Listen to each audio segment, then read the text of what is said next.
आप अपना परिचय देते बताइए कि इस वक्त जो आपने बांटा है टैबलेट, इस टैबलेट को बांटने के बाद क्या महसूस किया है आपने? मेरा नाम सरोजेश कुमार सिंह है, जिला सहकारी बैंक गाजीपुर के अध्यक्ष हैं।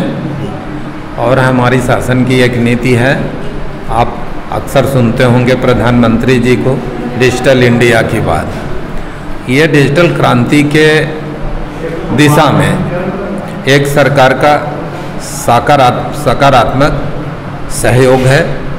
विद्यार्थी, गांव गरीब के जो बच्चे हैं, गांव के गरीब के, जहां कभी स्वप्न में लोग सोचते नहीं हैं। अभी कोरोना के दौरान आप देखे होंगे कि ऑनलाइन एजुकेशन की बात हुई।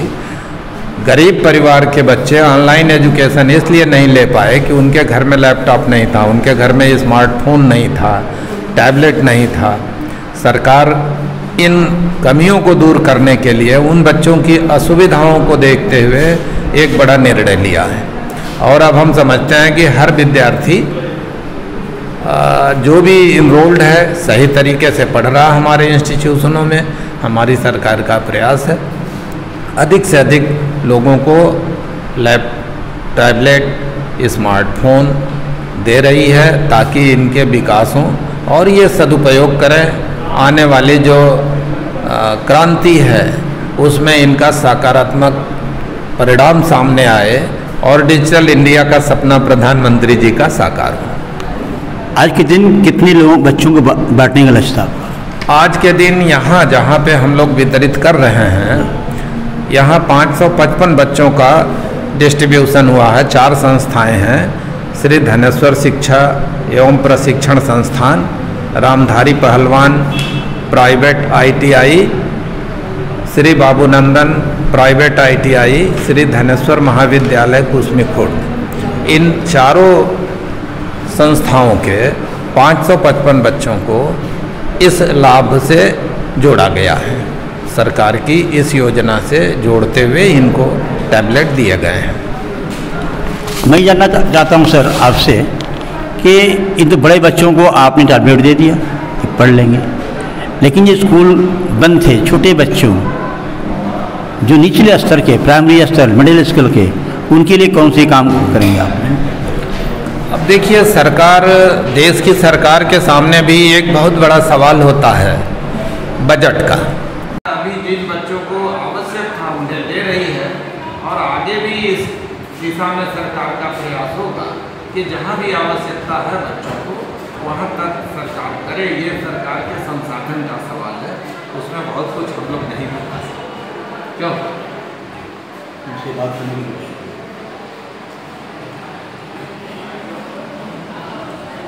कि प्राइमरी स्तर के बच्चों को या मिडिल स्तर के बच्चों को कैसे इससे जुड़ा जाएगा? देखिए, कोरोना काल हो चाहे वर्तमान समय हो, हमारे यहाँ बेसिक एजुकेशन में पढ़ने वाले जो भी बच्चे हैं उन तक हम लोगों ने कोरोना के समय मोहल्ला क्लासेस के माध्यम से बच्चों के घर में अध्यापकों के द्वारा जाकर के अध्यापन कार्य कराया गया।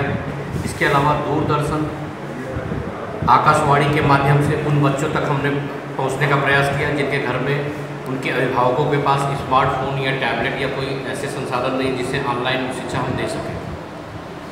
तो इन सभी माध्यमों के साथ हम लोगों ने बच्चों तक ऑनलाइन शिक्षा को पहुंचाया। इसके अलावा प्रेरणा सारथी की एक संकल्पना व्यक्त की गई जिसके अंतर्गत वो अभिभावक जो कि जिसके पास इनमें से कोई भी संसाधन हो उनका माध्यम लिया गया, उनको प्रेरित किया गया और उनके माध्यम से आसपास के बच्चों को लाभान्वित किया गया।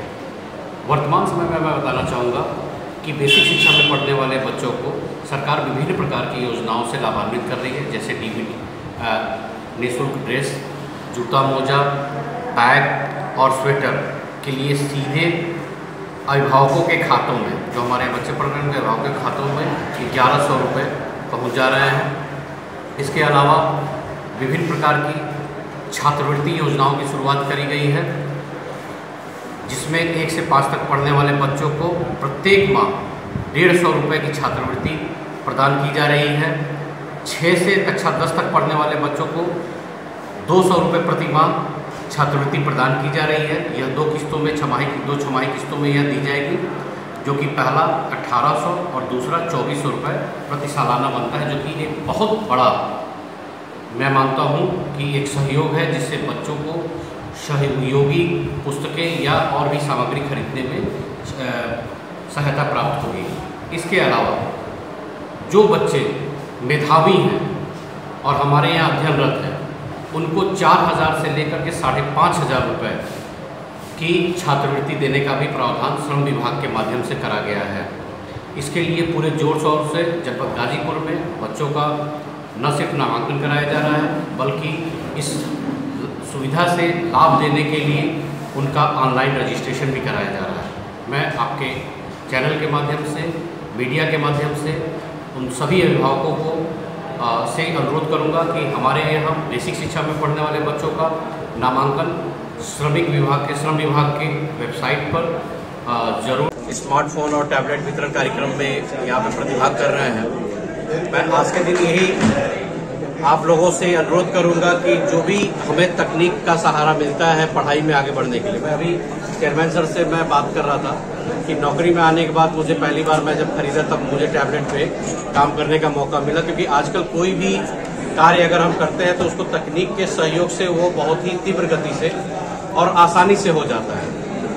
यही चीज हम लोग पढ़ने के दौरान हम लोगों ने किया। उस समय हम लोग को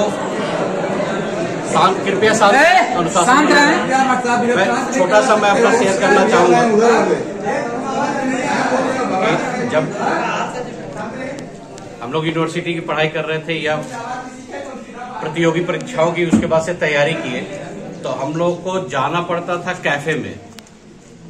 कोई भी नोट्स मिलता था कोचिंग से या यूनिवर्सिटी से, जो भी चीजें पढ़ाई जाती थी, उस नोट्स को एगमेंट करने के लिए, उसको और ज्यादा व्यापक अच्छा बनाने के लिए कई बार हमें जरूरत पड़ती है ऑनलाइन कंटेंट्स की, जिसके आधार पे हम अपने नोट्स को बहुत ही रिच बना लेते हैं और उसके आधार पे हम लोग प्रतियोगी परीक्षाओं में या अपने विश्वविद्यालय परीक्षाओं में जब हम बैठते हैं तो हमारा जो ज्ञान जो व्यापक हो जाता है उसको लिखते हैं, तो उसके आधार पे हमें बहुत अच्छे मार्क्स आते हैं, चाहे वो प्रतियोगी परीक्षा हो चाहे विश्वविद्यालय की परीक्षा हो। तो मैं यही अनुरोध करूंगा कि इसका हम लोग तकनीक का प्रयोग वर्तमान समय में अपने ज्ञान को बढ़ाने में करें। हम सभी, चूंकि मैं भी मध्यम वर्गीय परिवार से आता हूं, मैं भी ग्रामीण परिवेश से ही पढ़ करके यहां तक आया हूं, तो कहीं ना कहीं हमें इस तकनीक की जरूरत होती है कि वैश्विक स्तर या राष्ट्रीय स्तर पे जो ज्ञान है वो हमें छोटे शहर में ही मिल जाए। उसका सहारा यही है कि इंटरनेट के माध्यम से हम लोग पढ़ें। तो विश्वास मानिए कि हम लोग जब आगे की परीक्षा की तैयारियां करते हैं तो उसमें ये सहयोगी सिद्ध हो, ये हमें यूज करना है। हमें सोचना है कि जो हमें ये सहयोग दिया जा रहा है इसका सदुपयोग करें अपने नोट्स बनाने में या उसको आगे और रिच करने में। ये हमारे और आपके ऊपर है। तो मैंने किया है, अब मेरे साथ के सभी साथियों ने किया है और उसका रिजल्ट आया है। हम लोग प्रतियोगी परीक्षाओं में हम लोग सफल हुए, बड़े दायित्व मिले हैं। मैं भी शिक्षा विभाग से ही जुड़ा हुआ हूं, बेसिक एजुकेशन ऑफिसर के रूप में आपके जनपद में मैं कार्यरत हूं। तो मेरी आप लोग को बहुत ही शुभकामनाएं हैं। आगे परीक्षाएं भी चल रही हैं, कुछ छात्र छात्राएं अभी परीक्षा देने भी चले गए हैं। मैं आप सभी लोग को आगे की परीक्षाओं में, आगे के जीवन में सभी परीक्षाओं में, प्रतियोगी परीक्षाओं जो आने वाली हैं उसके लिए शुभकामनाएं देता हूं और उम्मीद करता हूं कि इसके सदुपयोग से आप लोग अपने सभी परीक्षाओं को पास करें और अच्छे से पास करें, इसका सदुपयोग करें। प्यारे बच्चों, आदरणीय प्रमुख जी, कुशल बीएसए साहब, श्रीनाथ भाई, हमारे सभी विद्यालय जो आज यहाँ बुलाए गए हैं उनसे और उनके सारे स्टाफ तथा आप सभी बच्चों को हृदय से धन्यवाद देता हूँ।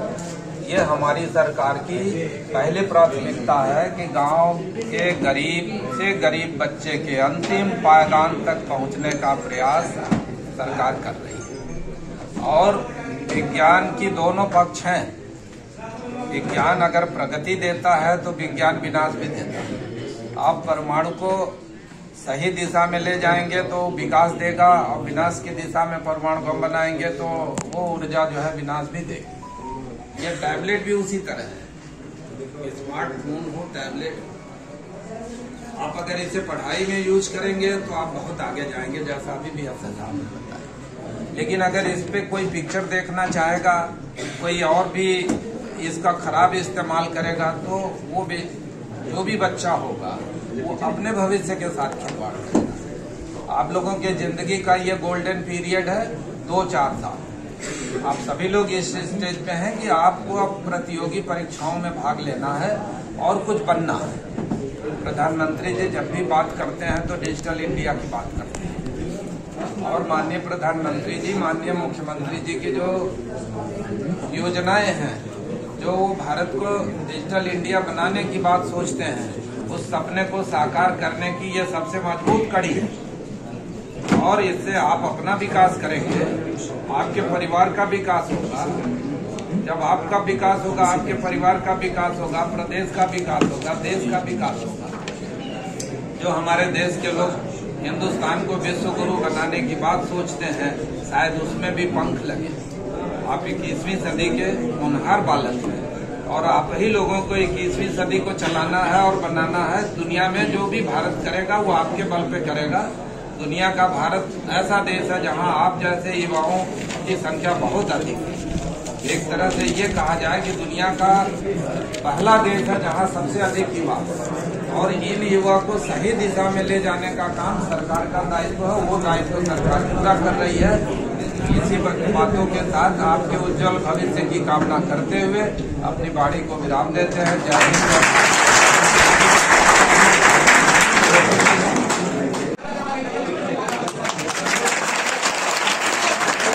इस महाविद्यालय से आई हैं? धनेश्वर महाविद्यालय। तो वहाँ बैठने वाला था ना? हाँ, वहाँ बैठने वाला। तो काफी परेशानी हुई आने में यहाँ पे? हाँ, दिक्कत तो वहाँ से फिर यहाँ आने में दिक्कत। अच्छा, तो लैपटॉप मिलने के क्या मिला आपको? अभी कुछ नहीं मिला, हम जा रहे हैं, वो एग्जाम था, हम जा रहे हैं। एग्जाम था, हाँ। ये मिला।